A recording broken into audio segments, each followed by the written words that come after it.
और मैंने सुना यहाँ जय श्री राम कहने से दीदी बहुत जल्दी चिढ़ जाती है, तो जय श्री राम भी इतनी जोर से लगाना है कि कलकत्ता तक आवाज पहुंच जाए। ठीक है, जय श्री राम, जय श्री राम, जय श्री राम। आज सप्तग्राम विधानसभा क्षेत्र के इस सभा में हमारे मंच पर विराजमान हमारे माननीय सांसद ज्योतिर्मय महतो जी, हमारे जिले के अध्यक्ष, हुगली जिले के अध्यक्ष श्रीमान गौतम चटर्जी जी, जोनल सह संयोजक श्रीमान मनोज पांडे जी, प्रदेश भारतीय जनता पार्टी के सचिव दीपांजन गुहा जी, हमारे इस जिले के महासचिव सुरभि चटर्जी जी, तुषार मजुमदार जी, गोपाल उपाध्याय जी, हमारे मंडलों के अध्यक्षगण श्रीमान गणेश जी, सोमनाथ मित्रा जी, विश्वजीत दास जी, मिथुन कुंडो जी और दीपांकर विश्वास जी। आज गंगेश जूट मिल बांसबेरिया सप्तग्राम में बहुत नाम सुना करता था। आज मुझे यहां आने का सौभाग्य मिला, तो सबसे पहले चूंकि 13 तारीख आज है, कल 14 तारीख है, सबको पहले मैं मकर संक्रांति की शुभकामनाएं देता हूं, बधाई देता हूं।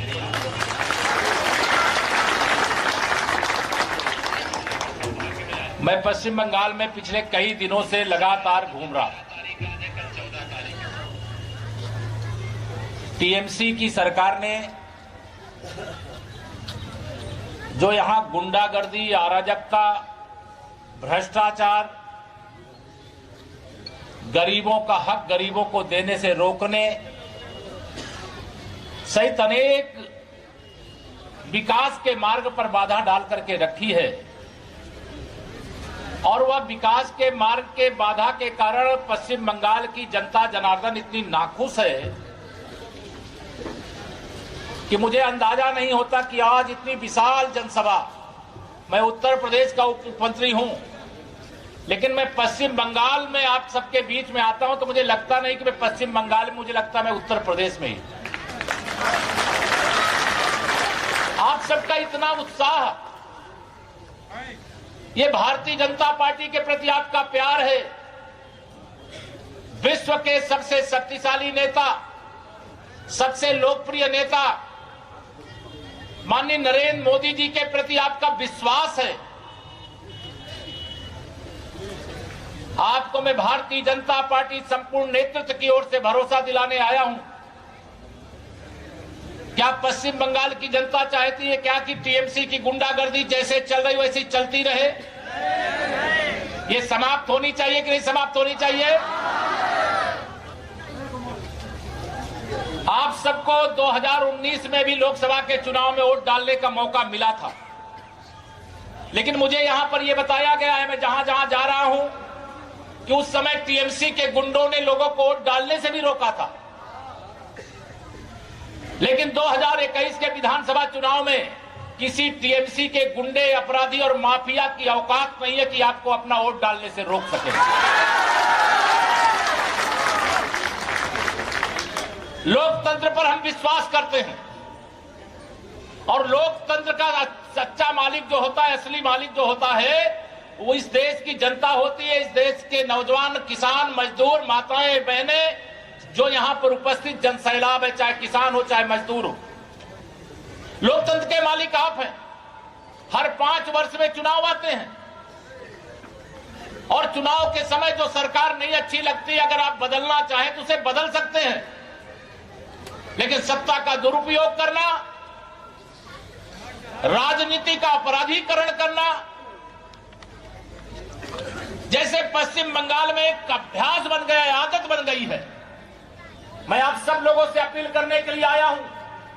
आपने कांग्रेस का शासन भी पश्चिम बंगाल में देखा है, कम्युनिस्टों का शासन भी देखा है, और 10 वर्षों से टीएमसी की गुंडागर्दी, भ्रष्टाचार और अराजकता भी देख रहे हैं। सबको अवसर आपने दिया है, एक अवसर भारतीय जनता पार्टी को मिलना चाहिए कि नहीं मिलना चाहिए? तो अब जब आप एक अवसर देने की बात आएगी और कोई टीएमसी का गुंडा आपको डराएगा तो आप डर तो नहीं जाओगे। मैं आपको ये भरोसा जरूर दिला के जाना चाहता हूं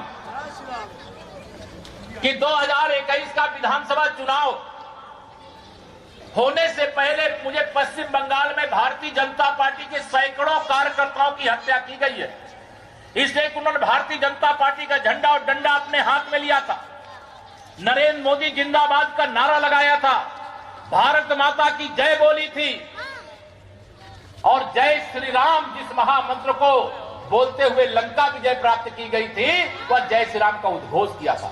यह अपराध है क्या? हमारे कार्यकर्ताओं की हत्या फर्जी मुकदमे।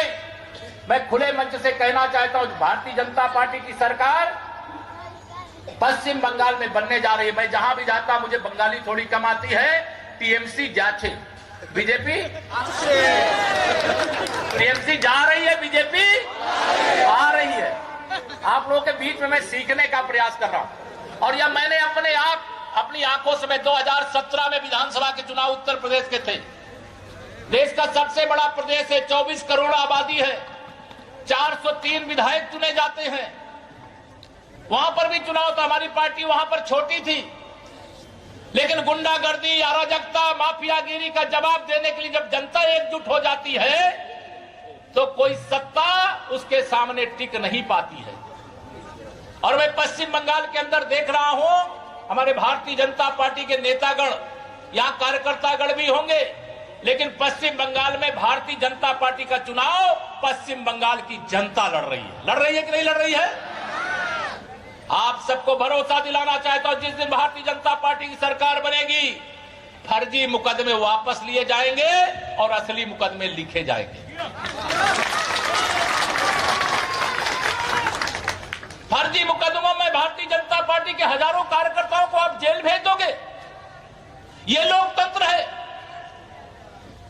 किसी को वोट देने का अधिकार संविधान ने दिया है, आप वोट डालने से रोकोगे?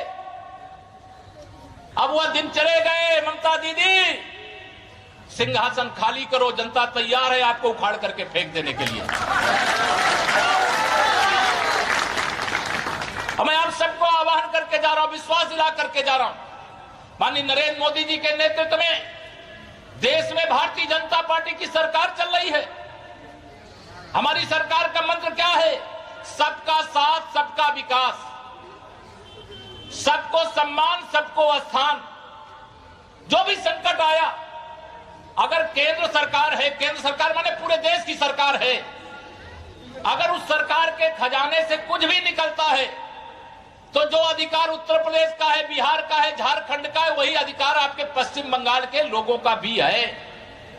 लेकिन ममता दीदी जी, आपको इस सवाल का जवाब देना होगा। मेरे यूपी के किसानों को, एक एक किसान को, किसी के पास एक बिस्वा जमीन रही हो, एक बीघे रही हो, कागज में अगर किसान के नाम पर कोई भी खाता दर्ज है तो जब से प्रधानमंत्री किसान सम्मान निधि चालू हुई है, एक एक किसान के खाते में 18-18 हजार रुपया उत्तर प्रदेश में पहुंच चुका है।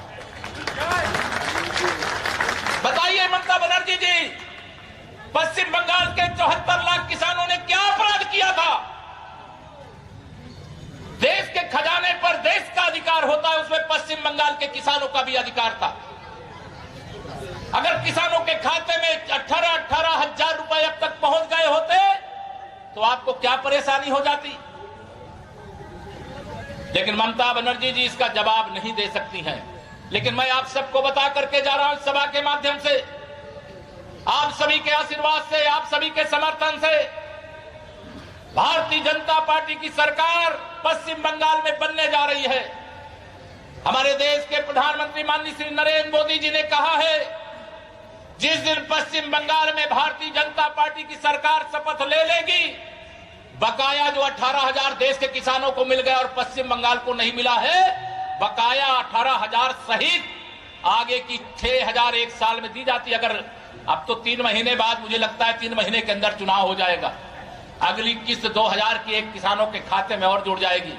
और पश्चिम बंगाल के हमारे जो किसान हैं 74 लाख हैं मेरे भाइयों बहनों, 74 लाख किसानों के खाते में 20-20 हजार रुपया सीधा पहुंच जाएगा। केवल एक बटन दबाई जाती है दिल्ली से और सीधा खाते में पहुंचाने का काम किया जाता है।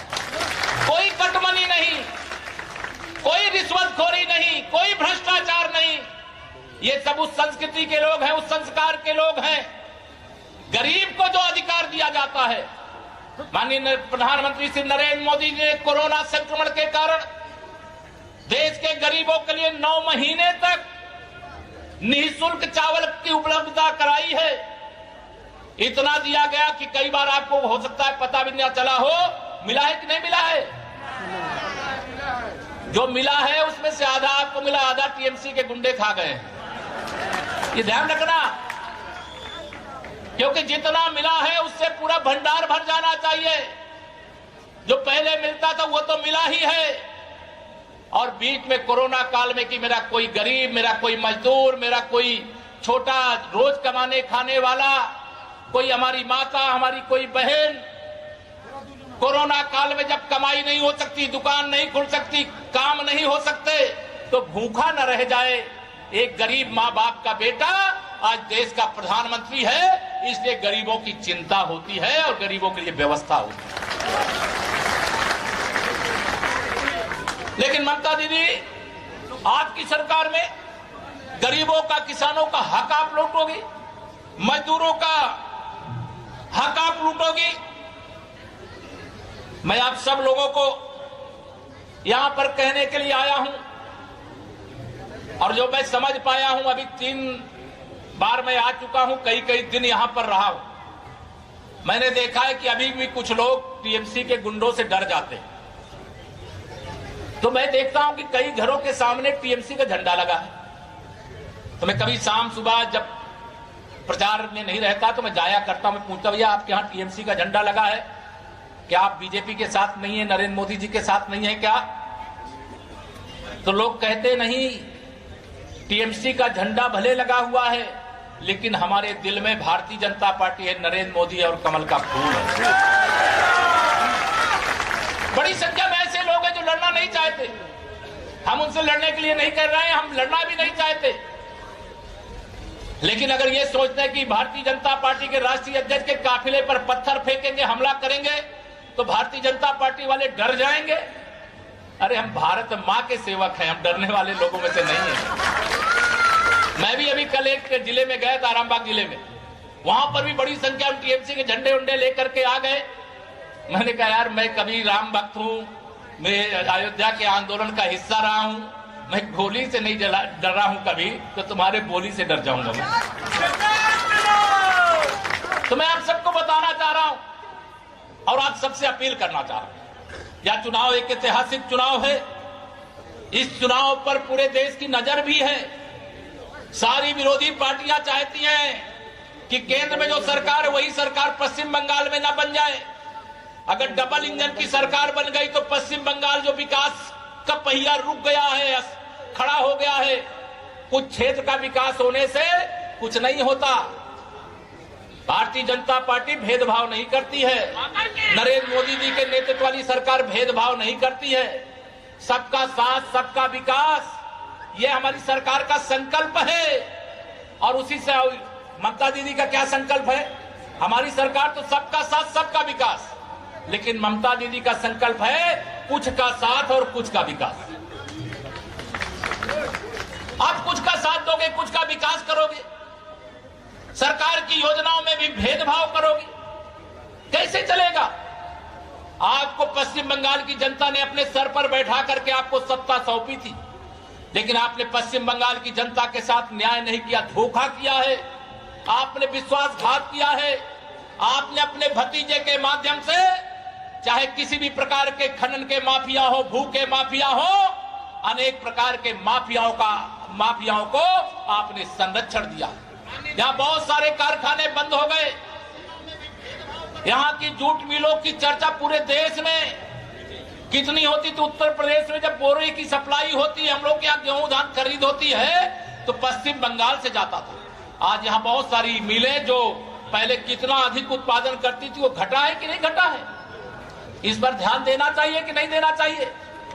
कई बड़ी बड़ी फैक्ट्रियां यहां पर लग रही थी, उनको लगने नहीं दिया गया। हम उत्तर प्रदेश से आते, उत्तर प्रदेश में मेरे भाइयों बहनों ऐसी ही स्थिति थी। कोई उद्योगपति आकर के कोई अपना उद्योग नहीं लगाना चाहता था। हम लोगों ने इन्वेस्टर समिट की पूछा, भाई आप क्यों नहीं लगाना चाहते थे? तो उन्होंने कहा अगर हम अपनी फैक्ट्री लगाएंगे तो ना हमारी जमीन सुरक्षित रहेगी, ना हम सुरक्षित रहेंगे, ना हमारा पैसा सुरक्षित रहेगा। अब योगी आदित्यनाथ जी के नेतृत्व में उत्तर प्रदेश में भारतीय जनता पार्टी की सरकार है। किसी गुंडे, अपराधी और माफिया की औकात नहीं है कि कोई उद्योग लगाने के लिए आवे और कोई उसे आंख दिखा दे। उत्तर प्रदेश के अंदर आपको बताना चाह रहा हूं, इस समय गुंडे अपराधी छुट्टा घूम रहे हैं ना, किनके संरक्षण में घूम रहे हैं ये हम भी जानते हैं और आप भी जानते हैं। लेकिन उन गुंडे और अपराधी कान खोल करके सुन लो, गिने चुने दिन आपके बचे हैं।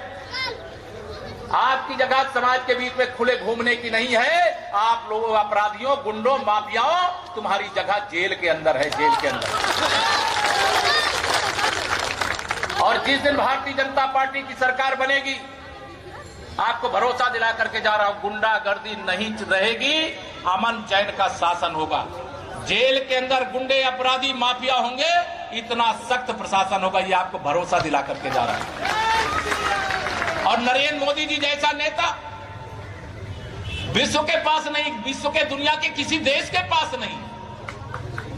लेकिन आप सबके आशीर्वाद से 2019 का लोकसभा चुनाव हुआ, 18 सांसद हमारे जीत करके आप सबके आशीर्वाद से यहां गए। अगर बेईमानी होती नहीं होती तो ये 18 रहते कि 36 हो जाते? बताओ। 36। अगर बेईमानी नहीं की जाती तो 18 की जगह 36 सांसद मोदी जी के सेना के सैनिक के रूप में पश्चिम बंगाल के हितों की लड़ाई लड़ते और पश्चिम बंगाल की जनता का अधिकार वहां से ला करके दिलाने का काम करते। लेकिन ममता दीदी को यह बर्दाश्त नहीं है, टीएमसी को यह बर्दाश्त नहीं है। लेकिन अब जनता जाग चुकी, अपने अधिकार को जान चुकी, सबको अपने अवसर दे दिया है। एक अवसर भारतीय जनता पार्टी को देने की आप सब लोगों के बीच में अपील करने के लिए आया हूं, प्रार्थना करने के लिए आया हूं। अभी चुनाव तक लगातार मैं यहां रहूंगा और चुनाव के बाद भी हमारे पार्टी के सब पदाधिकारी और आप सब चाहेंगे तो मैं जरूर से जरूर आऊंगा। लेकिन आप सबसे निवेदन करके जा रहा हूं, और मैं जानता हूं यहां कांग्रेस, कम्युनिस्ट का कहीं अता पता इस समय नहीं है, लेकिन टीएमसी के प्रत्याशियों की जमानत नहीं बचनी चाहिए।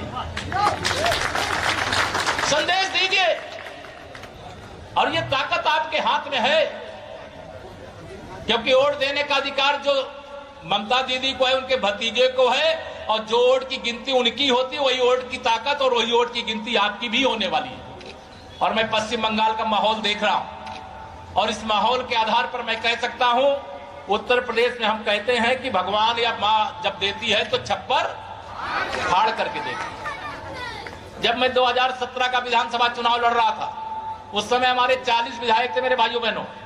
यूपी के अंदर कोई विरोधी दल का व्यक्ति विश्वास नहीं करता था कि 40 से या बहुमत प्राप्त कर लेंगे। बहुमत के लिए तो हमें 202 ही चाहिए थे, लेकिन लोगों को विश्वास नहीं था। लेकिन जनता का भरोसा था, क्योंकि हमारा चुनाव माननीय नरेंद्र मोदी जी के नेतृत्व में विश्वास करते हुए, भारतीय जनता पार्टी की नीतियों पर विश्वास करते हुए लोगों ने वोट किया।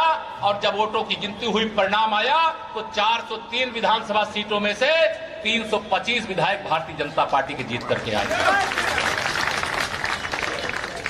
और आज भारतीय जनता पार्टी की सरकार वहां इसी जो मुद्दे लेकर के हम गए थे, जो समस्या समाधान करने का वादा किए थे, आज चल रही है। और एक राज्य में नहीं है हमारी सरकार भाइयों बहनों, आप इधर दक्षिण, उत्तर, पूर्व, पश्चिम जिधर नजर डालेंगे वहां भाजपा की सरकार आपको दिखाई दे रही है। अभी पश्चिम बंगाल में हमें अवसर नहीं मिला, पश्चिम बंगाल में आप अवसर दीजिए।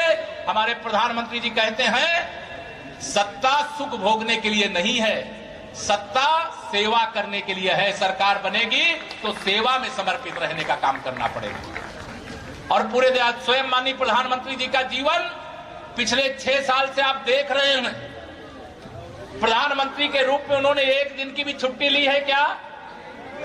एक दिन की भी छुट्टी नहीं ली। किसके लिए? अपने देश के 140 करोड़ लोगों के लिए छुट्टी नहीं लिया। परिश्रम की पराकाष्ठा करते हैं, ईमानदारी के साथ जो आपका अधिकार है आप तक पहुंचाने के लिए लड़ाई लड़ते हैं।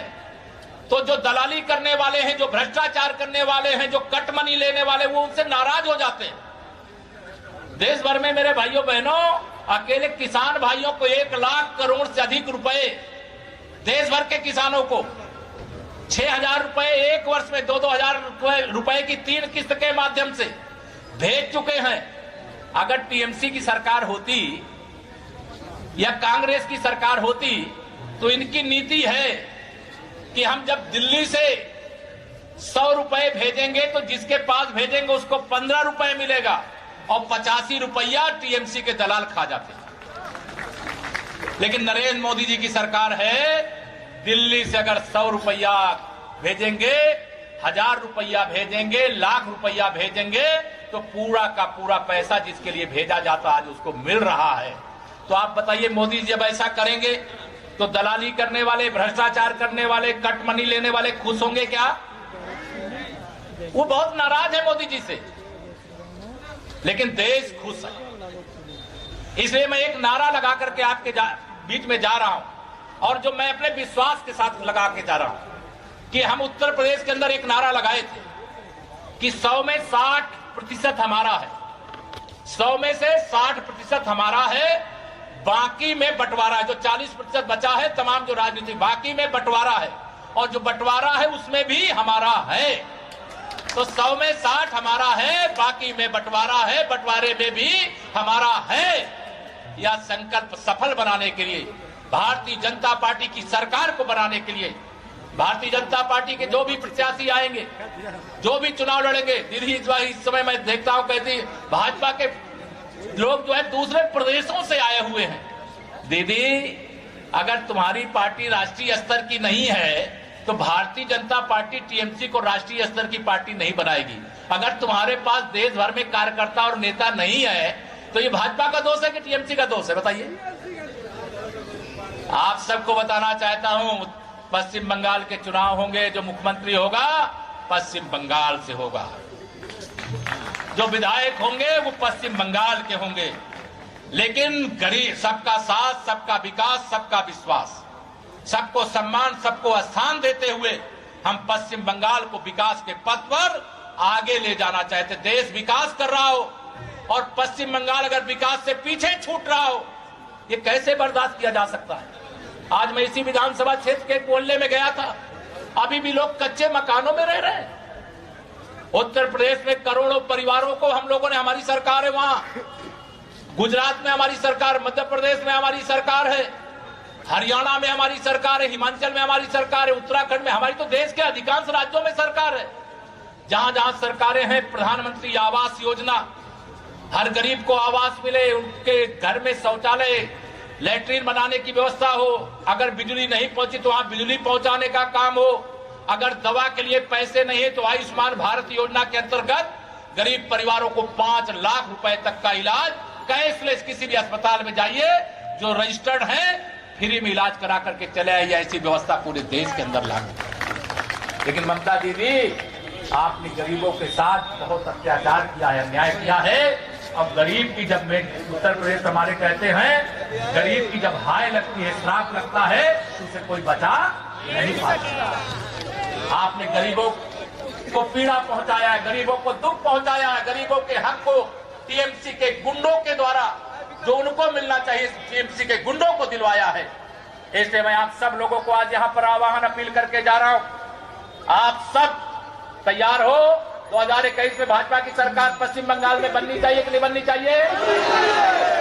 सभी लोग बता दीजिए, मैं सबसे निवेदन कर रहा हूं, दोनों हाथ उठा करके बताइए। पूरा समर्थन है? मुझे पूरा विश्वास है, मैं माननीय प्रधानमंत्री नरेंद्र मोदी जी को, अपने गृह मंत्री माननीय अमित शाह जी को और अपने राष्ट्रीय अध्यक्ष आदरणीय जेपी नड्डा जी को यह बताऊंगा कि मैं आप सबके बीच में गया था और आप सबने आशीर्वाद दिया है।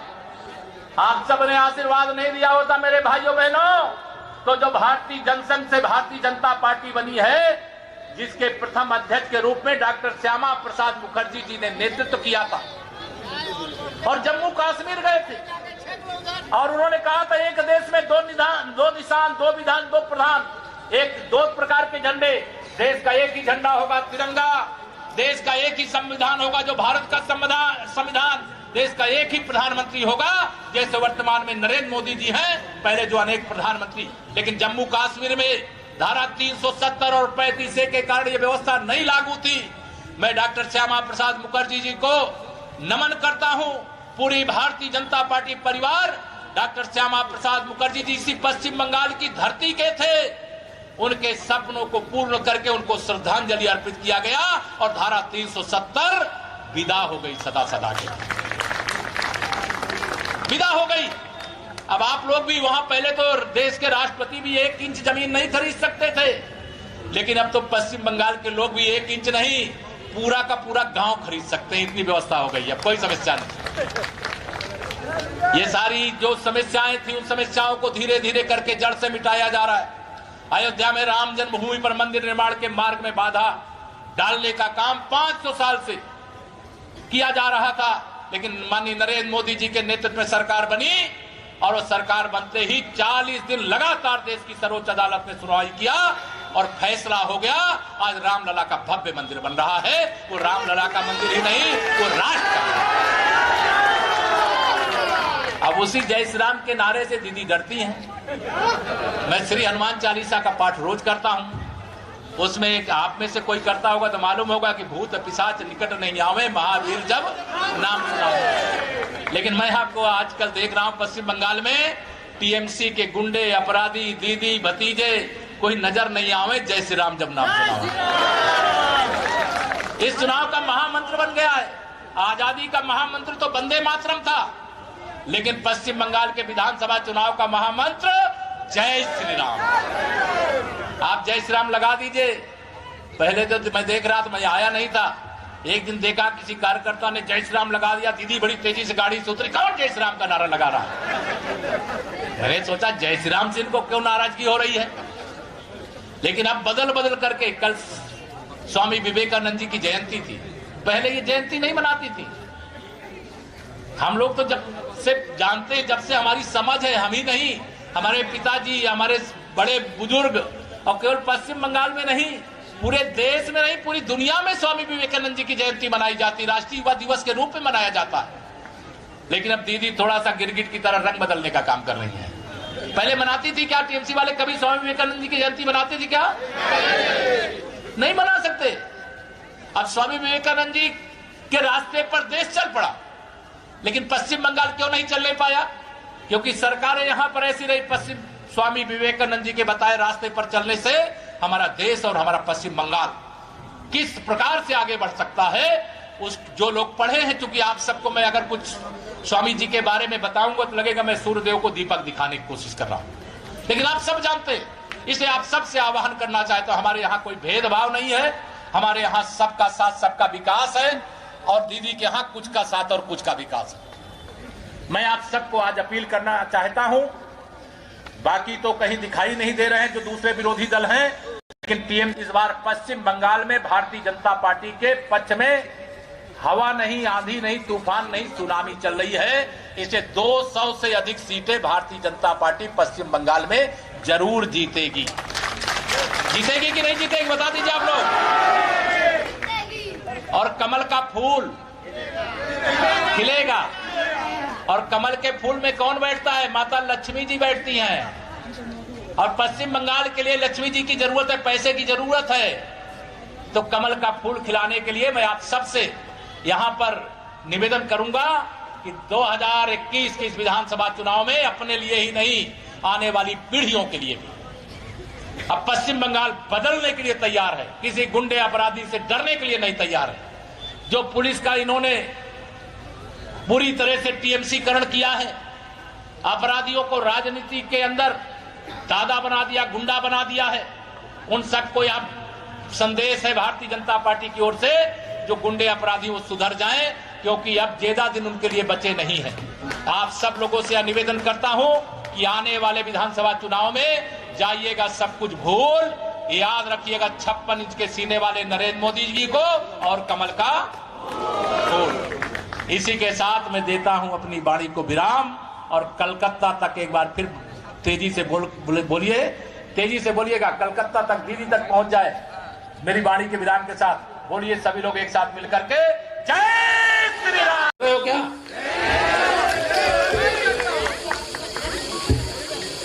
अब गुंडागर्दी नहीं चलेगी, अमन चैन का शासन होगा। जेल के अंदर गुंडे, अपराधी, माफिया, भ्रष्टाचारी होंगे। जब कमल खिल जाएगा, पश्चिम बंगाल में भाजपा की सरकार बन जाएगी, तो इतना सख्त प्रशासन होगा, आपको लगेगा सुशासन क्या होता है। आपको लगेगा कि जय श्री राम का मतलब राम राज्य लाने का आप ये उद्घोष कर रहे हो।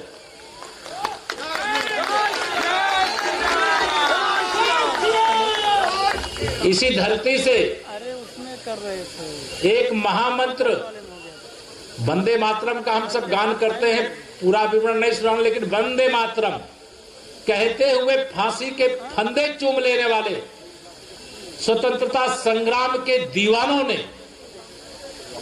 जैसे अंग्रेजों को खदेड़ करके बाहर कर दिया, वैसे मैं यह देख रहा हूं कि पश्चिम बंगाल की जनता जय श्री राम के उद्घोष के साथ इस समय टीएमसी को खदेड़ देने के लिए एकदम पूरी तरह से तैयार बैठी है। ऐसी सरकार मैंने तो कभी नहीं देखी। मैं तो उत्तर प्रदेश से आता हूं। उत्तर प्रदेश में भी बड़ी भ्रष्टाचारी, बहुत गुंडों और अपराधियों और माफियाओं को संरक्षण देने वाली सरकार थी। अब वो नहीं है। चुनाव हुए वहां पर, हमारी सीटें चुनाव से पहले केवल उत्तर प्रदेश की विधानसभा में 40 थी, लेकिन जब विधानसभा का चुनाव हुआ, हम लोग जनता के बीच में गए। हमने कहा विश्व का सबसे शक्तिशाली नेता कौन, तो लोग बोले नरेंद्र मोदी। विश्व का सबसे लोकप्रिय नेता कौन, तो सबने बताया नरेंद्र मोदी। और अगर पूरे संसार का सबसे शक्तिशाली, सबसे लोकप्रिय नेता हमारे पास है, तो हम चुनाव कैसे हार सकते थे। तो हम उत्तर प्रदेश की 40 सीटों से बढ़ करके 325 विधायक जिता करके लाए।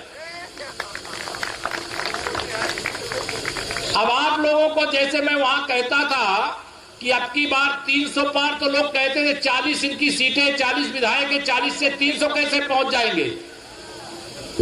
तो आज जैसे पश्चिम बंगाल में कहा जा रहा है ना कि अब की बार 200 पार, तो हम बताना चाह रहे हैं कि उत्तर प्रदेश में हम 300 पार हो सकते हैं, तो पश्चिम बंगाल में भी 200 पार हो सकते हैं। पूर्ण बहुमत की एक लोकप्रिय सरकार बनाएंगे, जिस सरकार में सबका साथ, सबका विकास, सबको सम्मान, सबको स्थान दिया जाएगा, बड़े बुजुर्गों का सम्मान किया जाएगा, माताओं बहनों की सुरक्षा किया जाएगा, नौजवानों को रोजगार दिया जाएगा। और जो हमारे किसान, मेरे किसान भाई होंगे यहां पर, अन्नदाता, भारत सरकार के खजाने पर देश के सभी राज्यों का अधिकार होता है। माननीय प्रधानमंत्री श्री नरेंद्र मोदी जी ने प्रधानमंत्री किसान सम्मान निधि योजना शुरू की। अगर उस योजना पे किसान विरोधी, गरीब विरोधी ममता बनर्जी जी की सरकार ने रोक नहीं लगाई होती, तो 2 साल का समय हो गया है, 3 साल का समय हो गया। 3 साल में एक एक किसान के खाते में 18 हजार रुपया पहुंच गया होता। लेकिन आपको मैं भरोसा दिलाना चाहता हूं, भारतीय जनता पार्टी की सरकार बनने वाली है, और जिस दिन भाजपा की सरकार बनेगी, सबसे पहला काम जो होने वाला है, जो 18,000 बकाया हो गया है, जो आगे का आपको जोड़ करके मिलने वाला है, मुझे लग रहा है कि पहली किस्त के रूप में सभी किसानों के खाते में 20-20 हजार रुपया सीधे नरेंद्र मोदी जी द्वारा भेज दिया जाएगा। मेरे समझ में नहीं आया करता है कि ये टीएमसी के लोग गरीबों और किसानों के विकास के मार्ग में बाधा क्यों डालते हैं। मुझे हावड़ा जोन के कई विधानसभा क्षेत्रों में, जिलों में जाने का मौका मिल रहा है। गरीबों की भलाई की बात तो ये सोचते नहीं। अभी भी बड़ी संख्या में ऐसे परिवार मुझे मिले जिनके पास अपना रहने का घर नहीं है, प्रधानमंत्री जी ने पूरे देश में प्रधानमंत्री आवास योजना शुरू की। दीदी ने भी जब देखा कि बहुत तेजी से बीजेपी के लोग प्रचार कर रहे हैं कि अगर हम प्रधानमंत्री आवास योजना को नहीं आगे बढ़ाएंगे तो यहां का गरीब आदमी भी नाराज हो जाएगा, तो उन्होंने उसमें प्रधानमंत्री जी का नाम न जुड़ने पावे, उसे केवल बंगला आवास योजना के नाम से जो भारत सरकार के द्वारा पैसा दिया जा रहा है उसे आप तक पहुंचा। हमें बंगला आवास योजना में कोई समस्या नहीं, आप वो नाम वही रखिए, लेकिन प्रधानमंत्री बंगला आवास योजना करती तो आपको क्या समस्या होती? आपको लगता है लोगों की आंख में धूल झोंक करके गरीबों के भलाई का काम जो माननीय नरेंद्र मोदी जी के नेतृत्व में किया जा रहा है, आप उससे लोगों को भटका देंगी, उनको दूसरा कुछ चित्र दिखा देंगी, तो इससे आपका भला होने वाला है? नहीं होने वाला। कोरोना काल में प्रधानमंत्री गरीब कल्याण अन्न योजना के माध्यम से शायद हर गरीब के घर तक चावल पहुंचाने का काम भारत सरकार के खजाने से किया गया। मैं नहीं जानता आप सब में से सबको मिल पाया कि नहीं मिल पाया, लेकिन मुझे सूचना मिली कि बहुत सारे लोगों को जो मिलना चाहिए 9 महीने लगातार जो आपको मिलता रहा मिला, लेकिन 9 महीने अलग से प्रधानमंत्री जी ने किया व्यवस्था और उसमें से कुछ आपको मिला, उससे भी आप चूंकि इतना अधिक दिया गया है कि अगर उसमें टीएमसी वाले अपना कट मार ले गए होंगे तो आपको पता ही नहीं चला होगा। इसलिए मैं आप सब लोगों के सामने आज यहां पर यह कहने के लिए आया हूं, मेरे भाइयों बहनों, बुजुर्गों, नौजवान दोस्तों, पश्चिम बंगाल का चुनाव बड़ा महत्वपूर्ण है और मैं यह भी बता रहा हूं, अभी मुझे एक कार्यक्रम में जाना था, वहां पर टीएमसी के लोगों ने मेरी गाड़ी के सामने हमला करने की कोशिश की, लेकिन उनको ये पता नहीं है कि हम तो राम भक्त हैं, हम गोली से नहीं डरने वाले हैं, तो गोली से कहां डर सकते हैं।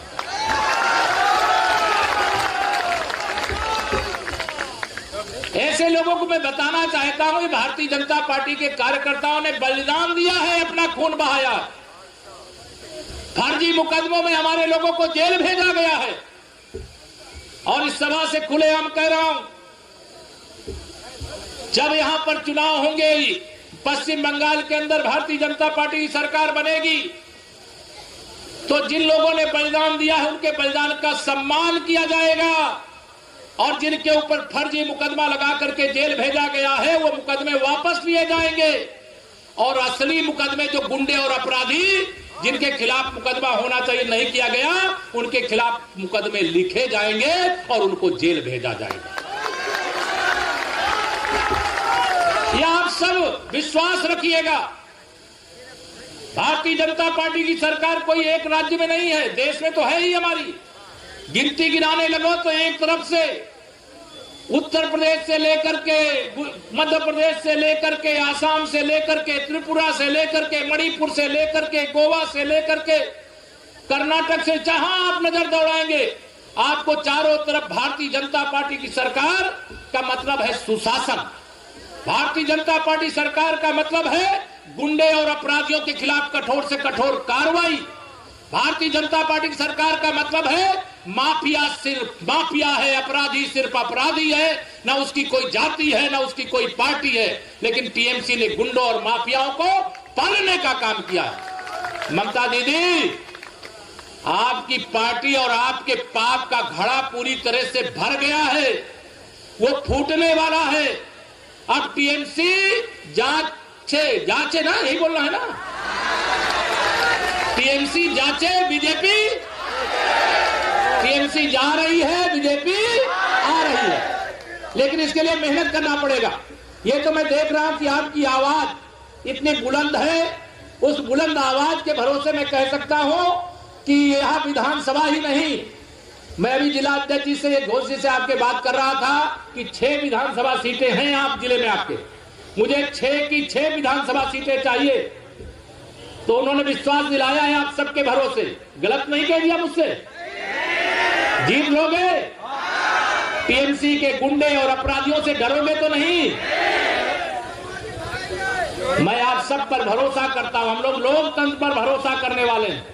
अब इस समय मुकदमा जनता की अदालत में आ चुका है। टीएमसी के गुंडों, कान खोल करके सुन लो, अब ये 2019 का लोकसभा चुनाव नहीं है जिसमें तुमने लोगों को वोट डालने से रोका है, बूथों पर कब्जा किया है। अगर ईमानदारी से चुनाव होने देते तो बीजेपी के सांसदों की संख्या 18 नहीं 36 होती। लेकिन विधानसभा के चुनाव में मुझे पूरा विश्वास है, आपको भरोसा दिलाना चाहता हूं, इसमें कोई गुंडागर्दी नहीं चलेगी। लेकिन आप सब लोग आज से तय करिए, अभी से तय करिए, लगिए चुनाव में। चुनाव आयोग कभी भी तिथि घोषित कर सकता है। चुनाव प्रचार का अभियान तीव्र गति से चलना चाहिए।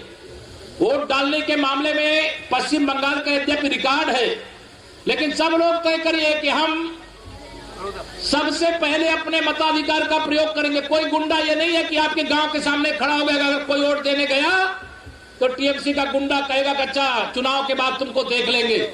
अब वो टीएमसी के कोई गुंडे चुनाव के बाद आपको नहीं देख पाएंगे। आप केवल टीएमसी के गुंडों की सूची बनाते रहना, डायरी में लिखते रहना, क्योंकि बाद में उनके खिलाफ कार्रवाई भी करनी है। या मन के अंदर रखिएगा और तैयारी करिएगा। माननीय नरेंद्र मोदी जी के नेतृत्व में देश प्रगति के पथ पर है, विकास के पथ पर है। पश्चिम बंगाल विकास से क्यों पीछे छूट रहा है? क्यों पश्चिम बंगाल के किसानों को उनका हक नहीं मिल रहा है? क्यों पश्चिम बंगाल के किसानों को जो 18-18 हजार खाते में जाना चाहिए अभी तक क्यों नहीं गया है? क्यों यहां न्याय अत्याचार करके आपको दीदी कौन सा सुख मिलता है? वो कहती हैं भारतीय जनता पार्टी के लोग बाहर से आए।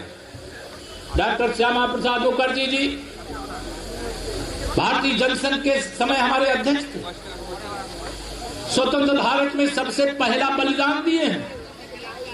वो पश्चिम बंगाल से थे। दीदी आप यह नहीं जानती, स्वामी विवेकानंद जी पैदा तो पश्चिम बंगाल कोलकाता के अंदर हुए हैं, लेकिन देश में नहीं दुनिया में उनकी पूजा होती है। नेताजी सुभाष चंद्र बोस जी ने कहा था तुम मुझे खून दो मैं तुम्हें आजादी दूंगा। मैं दावे से बता रहा हूं जितना सम्मान पश्चिम बंगाल में नेताजी सुभाष चंद्र बोस जी का, स्वामी विवेकानंद जी का, डॉक्टर श्यामा प्रसाद मुखर्जी जी का, विद्यासागर राय जी का, खुदीराम बोस जी का, रविन्द्रनाथ टैगोर जी का, मैं तमाम नाम ले सकता हूं, क्योंकि अनेक नामों की ऐसी धरती है जिस धरती में महापुरुषों की जो श्रृंखला है वो अनंत है, कोई गिनती नहीं गिनी जा सकती।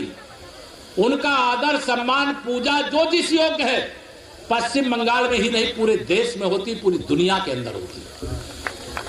और दीदी कहती बीजेपी वाले बाहर से आए हैं, लेकिन मैं उनको बताना चाहता हूं यहाँ कोई बाहर वाला ना विधायक बनने वाला है और न मंत्री बनने वाला, न मुख्यमंत्री बनने वाला है। जो विधायक बनेगा वो पश्चिम बंगाल वाला बनेगा, जो मंत्री और मुख्यमंत्री बनेगा वह पश्चिम बंगाल वाला बनेगा। लेकिन इनकी घबराहट है। घबरा गई कि नहीं दीदी? ममता दीदी घबराई कि नहीं इस समय? समझ रहे मेरी बात को नहीं? ममता दीदी इस समय डर गई, तो जिनके बीच में कभी नहीं जाती थी उनके बीच में अब जाना शुरू किया। अन्यथा केवल वसूली के अलावा दूसरा कोई काम ही उनके पास नहीं रहता था। एक उनके भतीजे सांसद, उनके बारे में पता चलता है संसद से लेकर के पश्चिम बंगाल तक क्या अराजकता मचा रखी है। सत्ता के बल पर इतना अहंकार, इतना अत्याचार, इतना माफियाओं को संरक्षण। राजनीति का अगर अपराधीकरण किसी ने किया है तो टीएमसी ने किया है, ममता बनर्जी जी की सरकार ने किया। पुलिस और प्रशासन का टीएमसी करण अगर किसी ने किया तो ममता दीदी जी आपने किया है, आपकी सरकार ने किया, आपके भतीजे ने किया है, आपके पार्टी के गुंडों और अपराधियों ने किया। इसलिए मैं आप सब लोगों के सामने चाय पर इस चर्चा के बीच में यह निवेदन करने के लिए आया हूं कि आपके यह पश्चिम बंगाल के चुनाव पर केवल पश्चिम बंगाल की नजर नहीं है मेरे भाइयों बहनों, पूरे देश की नजर है, पूरे देश की नजर। और भरोसा भी है, जिससे भी पूछो बताओ इस बार क्या होगा, तो सब लोग कहते हैं टीएमसी जांचे और बीजेपी, सब लोग कह रहे हैं। मैं कई लोगों से पूछता हूं, ऐसे में कभी कभी गाड़ी से अलग जा करके दुकानों में लोगों से मिलता हूं, मैं पूछता हूं, जरा ये भेष बदल करके पूछ लेता हूं, टीएमसी का झंडा देखता हूं तो मैं कहा कि टीएमसी को आप लोग वोट देंगे, टीएमसी क्या है यहाँ पे? नहीं, झंडा तो लगाया हुआ, अभी डर के मारे, लेकिन हमारे अंदर मोदी जी है, भाजपा और कमल का फूल है कि नहीं ऐसा? लोग डर के मारे टीएमसी का झंडा लगा रहे, लेकिन अब डरने की जरूरत नहीं है। और जो नहीं खुल करके लड़ना चाहता न लड़े, लगा रहेंगे तो कुछ दिन झंडा, लेकिन इनका झंडा तो जाने ही वाला है, गुंडागर्दी जाने वाली है। ये टीएमसी और टीएमसी का झंडा डंडा गुंडागर्दी का प्रतीक बन गया है। जहां हमारी सरकार है, मैं उत्तर प्रदेश का उप मुख्यमंत्री हूं और उप मुख्यमंत्री के नाते बताना चाहता हूं, हमारे प्रदेश के अंदर 10,000 से अधिक अपराधी अपनी जमानत निरस्त करवा करके अपने आप जेल चले गए, क्योंकि उनको मालूम है अपराध करेंगे तो उत्तर प्रदेश में योगी जी की अगुवाई में भारतीय जनता पार्टी की सरकार किसी अपराधी को बख्शने वाली नहीं है। ये अंतर होता है। और यहां जो गुंडे अपराधी जेल में रहे होंगे वो सब जमानत करा करके बाहर छुट्टा घूम रहे हैं, लोगों को परेशान कर रहे हैं, लोगों को धमका रहे हैं। तो यह बदलाव की बेला है, और बदलाव की बेला में जो आंधी, मैं पहले कहता था हवा चल रही है, अब मैं बीच में कह रहा था आंधी चल रही है, लेकिन अब मैं कह रहा हूं तूफान चल रहा, जिसमें टीएमसी उड़ जाएगी। उड़ा दोगे? ये लोकतंत्र की ताकत है। उड़ाने के लिए कुछ नहीं चाहिए, नहीं कि आपको बम मारना है, बंदूक मारना है। आप सबको केवल अपने वोट की ताकत दिखाना है, क्योंकि जो वोट की ताकत दीदी ममता बनर्जी की है, जो वोट की ताकत केशव प्रसाद मौर्य की है, जो वोट की ताकत आपके जिला अध्यक्ष और मनोज जी की सबकी है, जो वोट की ताकत देश के राष्ट्रपति की है, वही वोट की ताकत यहाँ बैठे हुए और जो यहाँ नहीं बैठे उन एक एक नागरिक की। अपनी वोट की ताकत को पहचानो और अपने वोट का सदुपयोग करो। सबको अवसर दिया है, यहाँ कांग्रेस भी शासन कर चुकी, कम्युनिस्ट भी शासन कर चुके, और टीएमसी की गुंडागर्दी आप देख रहे हो, वर्तमान पीढ़ी देख रही। अब आने वाली पीढ़ियों को ऐसा खराब दृश्य ना देखना पड़े, आने वाली पीढ़ी को सच्चा राम राज्य देखने का अवसर मिले, यह मौका आपके हाथ में है, ये बदलाव की परिस्थिति आज आपके हाथ में है। इसलिए मैं आप सब लोगों से यह निवेदन अपील करता हूं कि आने वाले चुनाव के समय जो जिस तरह से भी भूमिका निभा सके उस तरह से निभावे, लेकिन यह सुनिश्चित करके जाइए कि टीएमसी के लोगों को जीतना तो दूर, किसी भी सीट पर इनकी जमानत नहीं बचनी चाहिए। जमानत बचाने के लिए तरस जाए। इनको जनता की ताकत का एहसास होना चाहिए।